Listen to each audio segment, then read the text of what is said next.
Peace. So this Oglala Lakota woman came into my post to claim that African-American descendants of slaves are no less culture vultures than the colonizers who bought and brought our ancestors here by force in chains, which is of course as ignorant as it is insulting. So I decided to go over to their page and see who would say something like that, only to discover that this Oglala Lakota woman uses a Black rapper's music to promote her culture. She has also co-opted the Black Lives Matter movement to draw attention to injustices in her own community. So why come to the page of a Black creator and say something so inflammatory? Well, upon further review, I saw that she had recently lost custody of her daughter to the state. Turns out she was just someone who was hurt, looking to hurt someone. So this will not be a clapback video. If that's what you want, you should probably scroll on by now, because this is about grace. While I don't know the circumstances of her child's removal, I do know that this nation has a history of displacing Native children from their families, which is the very injustice that necessitated the Indian Child Welfare Act, an act to protect Native families that is now under threat in the U.S. Supreme Court. So I'm not going to waste this opportunity with a platform my size to draw attention to such an important issue, but I'm also not going to kick someone, a mother, when they're as down as they could possibly be and depressed during the holidays without their child, just because they said something ignorant and offensive. I see you. Your fight is not with me. Our fight is not with each other. Go with grace. That inspired me. So that was Dr. Sunn show on his page, on his Twitter page. And I was like, I think that was a TikTok video. And I said, grace has been a word that is swirling around as we move into this new year, as we focus on the things that we want to accomplish, as we remove the planks from our eyes and not pay so much attention to the splinter that's in someone else's.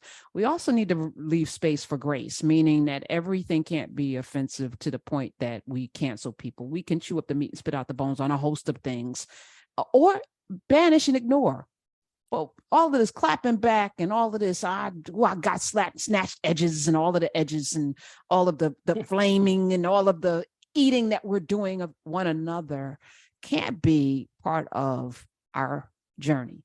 So I appreciate you. Let me welcome to the show. He is, of course, a professor at Harvard, instructor of Gullah, artist, musician, performer, activist. Sunn Show is in the building. Hello. Peace, peace, peace. I'm really, really super glad to be back. I'm happy to have you back. I'm folding in more people that are, about this particular life in this journey. So thank you for agreeing to come on today. 100%. Yes. Tell your sister also, like, when do we take down the Christmas tree? I thought it was New Year's. I thought we gave it a week. Yeah. I think they might have a couple days before I do the dirty work. Oh, you're the person that's going to be responsible for taking down the tree and putting the ornaments and everything. And okay, all right. Taking down. I didn't say putting up, but taking down. Okay. All right. I love it. And let me stop. I'm funding with you because I really am minding my business. Keep the tree up if you want to keep it up until next Christmas. That's fine. Some of y'all got the lights up and you just unplug them, and then next Christmas you plug them back in. That's fine. If that's how you want to roll, that's fine. I'm gonna mind my business. Mind my business. Speaking of that, I've been thinking a lot about the Geechee Gullah space and education, because I'm in community right now with this brother from Brazil, Cedric Miles, who's doing a couple of documentaries, and I'm working with him on this. And I was just thinking about that transatlantic trip. And I'm also reading a book about the Brown brothers. And I'm thinking about all of those folk that made that trip. But the trip from Brazil to the Geechee Gullah to Charleston, to, what is it that you learned growing up as you're now teaching our language? And I feel some ways about it, that you're teaching a language of us, like as if they deserve to know a language that is almost like our way of communicating in this unnative tongue. I don't know. Well, there's levels. Language in general, two parts. The first, and I'll go the second part first and the first part second. In regards of the language itself, language is stratified. There's going to be, think in terms of it like elementary, intermediate, advanced. So if you say you're learning to speak Spanish, there's a basic elementary level and entry level, very simplistic version of it. Then there's the more conversational or business aspect of it. Then there's a more complex form of it that maybe only a native speaker or somebody from around the way who grew up speaking that language would know. Gullah is a Creole language, which is a language, in layman's terms, a language that came about in the context of colonization. And therefore, the people who were colonized had their original language stripped away, and they were forced to speak the language of their colonizer. But their entire language that they originally spoke didn't actually get stripped completely away. So when you're learning to speak the new language, that's being forced on you, not in a formal setting, not in the classroom, there's no Rosetta Stone, you're being forced to learn this language essentially on your own, often under duress. And so you pick up the language, so to speak. You're doing this in a way that is still based on many principles and elements and grammatical structure of your original language. But the end goal is for you to be able to communicate with the colonizer, with the overseer. So you already have an element of them having a lead into the way that we speak, because that's how the language came to be in the first place. That's why we were speaking the language in the first place. And that's a more elementary version of the language. Now, the intermediate version of the language would be how we talk to one another when they're not around. Like, that's a complex form of how we speak to one another when they're not around, and communicate with one another, which includes a lot more of our mother tongues. Okay. Now, the do you teach that version of that at Harvard? No, I teach the basic, cut straight to the chase. I don't throw the baby out with the bathwater. Like, just so that's not even obscure. I don't want that to be like an ambiguous part of this or seem elusive. No, I do not give away mama recipe. Okay, all right. They're not getting the pinch of this and the pinch of that makes the thing taste delicious. You giving them this is to validate the tongue spoken in a region, to give it. And I love this because Nigeria, and I'm sorry because I'm working through in my own mind some things, but Nigeria just threw English to the where it belonged, and to me that was so powerful, because the languages that children are raised in, you want to classify them as dumb or put them in these classes based on their command of a language that's not their own, command of a culture that's not their own. You want to penalize them and diminish their intelligence, but teaching them in the language that they're familiar with, I think is powerful. So it's important. It's important that we validate these languages. It's important that we validate all Creole aspects, whether we're talking about patois or what they speak in IT or in the Geechee Gullah. So I guess I'm happy you're doing this, but at the same time, I'm like, yeah. Well, to be clear about it, the language, like Gullah, isn't a secret. Like, the language of itself, it's not a secret. It's the form of speech that we adapted in order to be able to communicate with one another and the colonizer in a common language, because we spoke different languages when he got. Now, there are things that are secrets. Gullah is a Creole. Then there's a type of language called the Can, which actually is a secret. We do have a secret tongue within the Gullah community. We do have coded speech within the Gullah community. And sometimes people will ask me about it in public, and I'm like, what are you doing? I don't even respond. I don't even respond to the DMs. I don't care if you were a sister mother from the church and you grew up with my daddy. I am not going to even respond to a DM in private about the languages that were supposed to be held sacred and not discussed in public. So even back then, it wasn't for everyone. Even back then, even when the languages were being formed on the plantation, it wasn't for everyone. And so I'm not going to teach that aspect of it. So when you see me talking about teaching Gullah, there's a social level of the language that is already out there. Now, what I'm doing in most instances is decolonizing the language that's out there, because you've heard it before. If you've seen Uncle Remus zippity doo dah and all of that, in Hollywood, that general slave sort of language that they do, the Tom and Jerry stereotypical, black sounding maid, like that is already a version of how we speak is already out there. And it's that crude Eurocentric caricature of who we are that's out there in the social consciousness of who we are and how we talk. So what I do is provide an authentic representation of that, of us for us. Now, I can't make this exclusive. I can't making nobody but us listen to this conversation between you and me right now. So people are going to see it. People are going to join the class. People are going to come to my workshops. People will come to my lectures. But make no mistake, my audience, my target demographic, the people that I'm speaking to are the people who I'm speaking for. Okay. Anyone else is welcome to absorb, to commune, or do whatever you're going to do. Do your thing. But make no mistake, I didn't grow up with anyone talking to me, specifically to me, who was speaking for me. I didn't have a lot of that.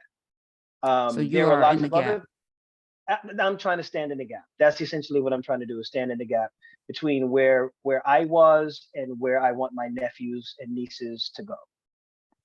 866-801-8255. Any Gullah Geechee folk out there? Anybody? The man that's over my shoulder, my grandfather was raised in Somerville, built a home with his own hands. So I would spend some summers down there when I visited my grandmother, who they were divorced in Augusta. So I would go to Somerville, and I didn't know what the hell he was saying half the time. But from Jersey, I'm like, what? Okay. If we got some Gullah Geechee callers out there, young boy, call on in now. You calling? Don't leave me out there in short pants now. 866-801-8255. So that's the number. Summer Show is here. This notion of cultural appropriation and grace is why I invited you, right? So I wanted, for people who didn't know who he was, or there you go, Dr. Summer Show, at the first and only instructor in Gullah at Harvard.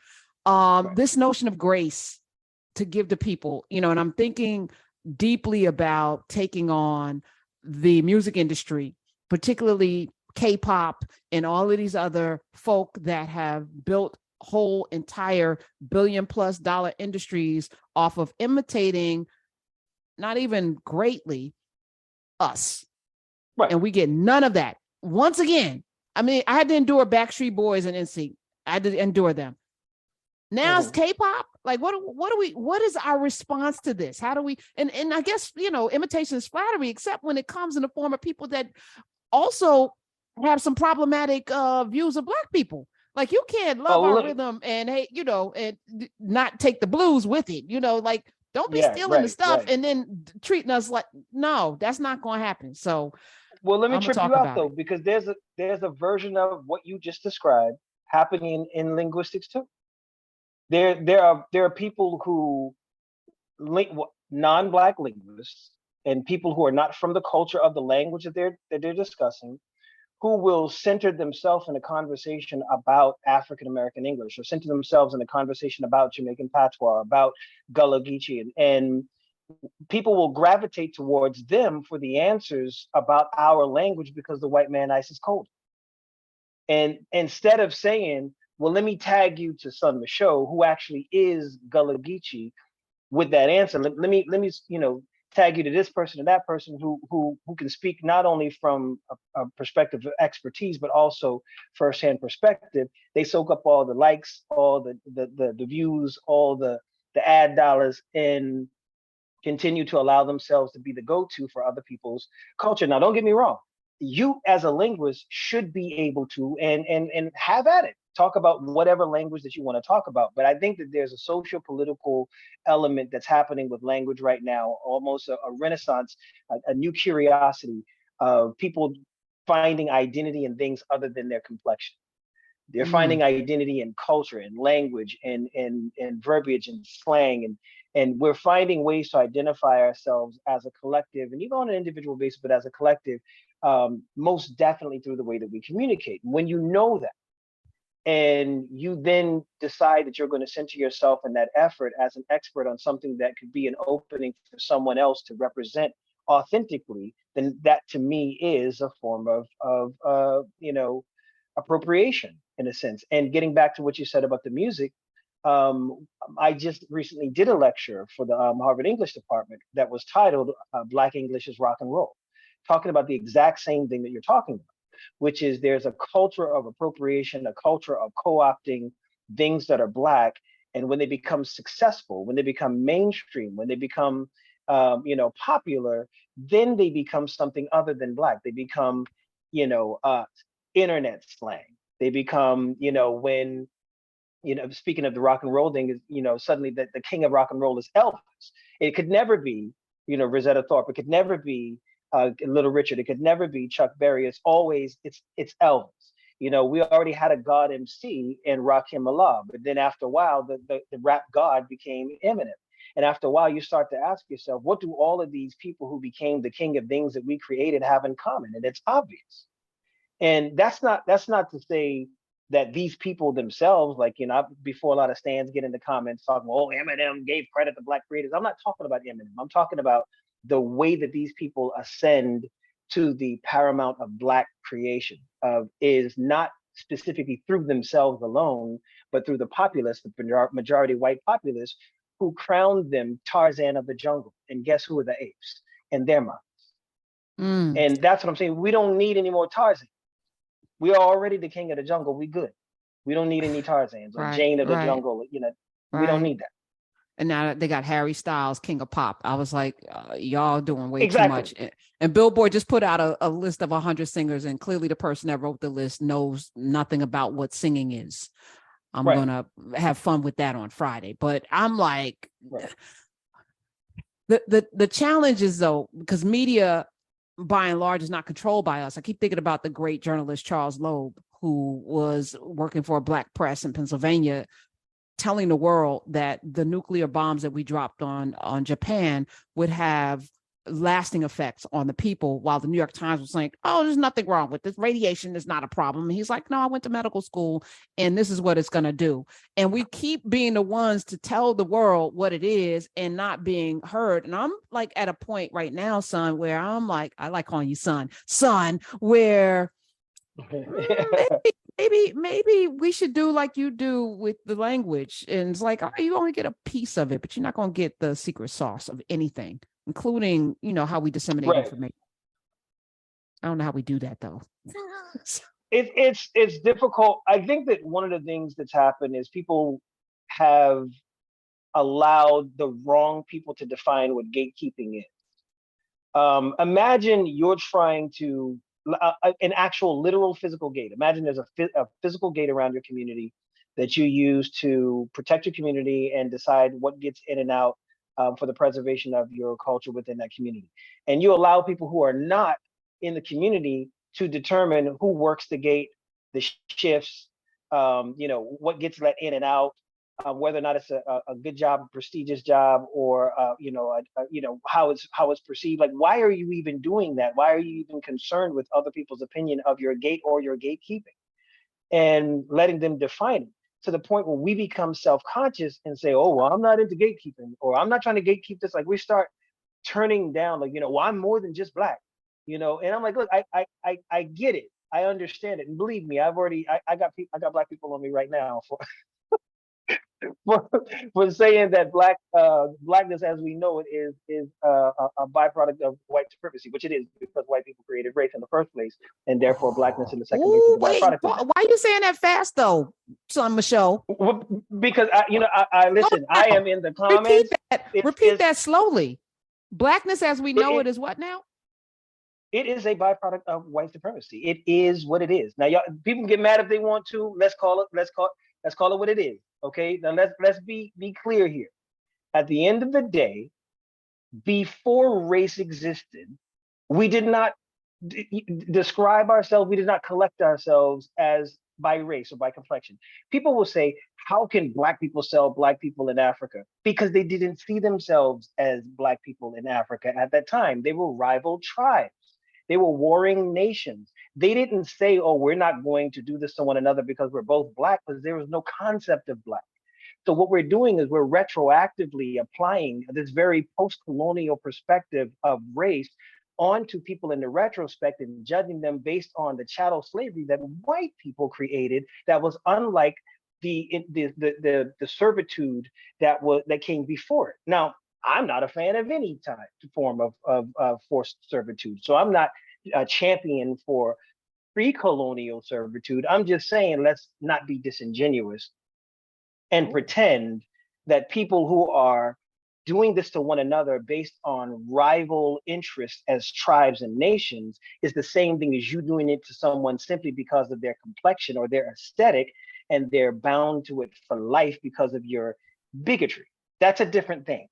Well, it's deeper than that. I'm reading a book, and you know it is, about the Brown brothers, a rival Ivy League school, the Brown brothers who had the ships. And they're describing why Africans became the people, because they tried it with other people. And they said, Right. you know, the Europeans, the British and the Irish couldn't hold up to the labor. Right. Too many of them died. The Native Americans, too many of them died, while a lot of Africans died. They were more resilient. So now we have to keep this system going. For first sugar first, then cotton. Tobacco was in there somewhere, but cotton and sugar was the biggest thing, the sugar plantations. And the Africans, climate wise, disease wise, held up. And that became now how do we keep ingenuity. And ingenuity, right? Because we knew how. Exactly. Yeah, we gave the world vaccines. Let's go. And taught them how to, you know, propagate vanilla. Let's go. We can do all of this, right? In medicine. Let's not even get into that. But you know, because of the artistry, the ingenuity, and the resiliency of the Black body, now you have to create a system that keeps this going. All right. Now, forever. Here we go. Blackness, whiteness. One will never surpass the other forever. And we adopt that. I'm going to add another thing that you're on a mission for, that I'm in league with you on. Another word that came out of bondage, enslavement, the N word. You're doing a 30-day challenge. I have a 40-day thing. Your 30-day challenge is what? Sunn Michaud is here. Sunn, 2 N's, SUNN. Michaud, MCHEAUX. You can follow Sunn Michaud on the Twitters or TikTok. Amazing. Tell us about this challenge, or whatever you want to say. There are a lot of people, of our persuasion, who seem to think, like when we were kids, the idea was to tell the person who did a thing to you, well, they ain't hurt, so that they would stop doing it. If you just absorb the punishment, if you just let them hit you and pretend it didn't hurt, then maybe they'll stop hitting you. And so what we do is, well, I'm not offended by that, or that doesn't bother me, or you're just weak if you think that this, or words have an effect on you. Listen, quit playing. Because in most instances, when those people come into my comments and say words don't have any power of you, words, I just ignore words, I'll say something uncharacteristic. Like, I don't use ableist terms, but in order to be provocative in those instances, I'll call them an idiot. And when I call them an idiot, they'll get offended. And I'm like, see, now I don't even call people idiot like that all dry long. So, but you got offended just now. And you're trying to tell me that if someone insults your intellect, that you have a right to be offended, but if someone insults another person's humanity, you think that they're weak for being offended. So it's a disingenuous argument that that doesn't even hold up to scrutiny. So what I found was there were Black people, and trust me, on the internet, I believe 90% of those people who say, well, I'm African American, are not African American at all. So right. So we'll have to humor them when they say, yeah, you're Black, sure you. But there are people who will say, well, I let my non-Black friends say the N-word because we're so progressive, because it doesn't offend me. Words don't have power over me. Friends don't censor friends. They exist in this world where words are powerless and meaningless, except when it applies to them in a way that offends them. But words are powerless and meaningless. And so they'll say, my friends only use the N-word because I let them. They're under the illusion that their friends are only doing it because they let them. And that if at any point in time they were to say, don't do that, their friends, because they're friends, would respect it. So my 30-day challenge was, don't even tell your friends that it's a challenge. Don't tell them that it's a social experiment. just out of the blue, tell them, you know what, I'm not really comfortable with the N-word anymore. I don't want you to use it in my presence, or project it in my presence or use it with me anymore. And just let that rock for 30 days and see how long your friendship lasts under those circumstances. Ooh. Now, in 30 days, at the end of those 30 days, if you decide, hey, I was just kidding, it was just a social experiment, I was going to see if you respected me, we can go back to using the N-word. If that's what you want to do, have at it. But if you do not prompt them and let them know that they are being judged by their reaction on whether or not they are really about what they say they're about, you'll find your answer. And I don't think a lot of people would do it because they know, those people ain't calling you the N-word because you let them. They're doing it because they want to. You only gave them permission so it wouldn't be awkward when they did it, because their friendship and validation was more important to you than your own self-actualization. And so here's a chance. Here's your chance to find out who your friends are and what your friends are. If you want to, have at it. I think we should also do it with friends that are melanated, not just the non-melanated friends. Because I can't imagine a world where a non-melanated person anywhere in my purview, anywhere in my breathing area would have the audacity and unmitigated gall to use the N-word anywhere near me. Let's do it with the friends that are melanated. I think we should do it with the friends that are melanated. And you know what? I think that not only that, but I think that we need to be more vocal as a collective. We need to be more vocal about the fact that Black people also get offended by the N-word in certain contexts. Even people who use it. I'm not talking about people who don't. I'm saying even people who do say the N-word, if you call them the N-word in the wrong way, they will be offended because context still matters, even when you say it yourself. So the idea that it's just this benign term that means bro or dude isn't even true for the people who actually say it and support it and are trying to, what's the word that they use? Reclaim. Yeah, people who are reclaiming the N-word. Even if you say to them, N-word please, they'll be offended because of the way that you said it. All right, this is the beginning of a conversation. I want to have you back on more frequently, Dr. Sunn Michelle. I thank you for being here. And I want to end this with your own words in your own language. Let's play this. Thank you for being here. And I'm whatsoever under the know for true. Whatsoever fly can lamp on them. Whatsoever right by himself. Whatsoever clean. Whatsoever love. Whatsoever under the heights up. Whatsoever good and worthy for praise. Think on them, yeah, think. We out.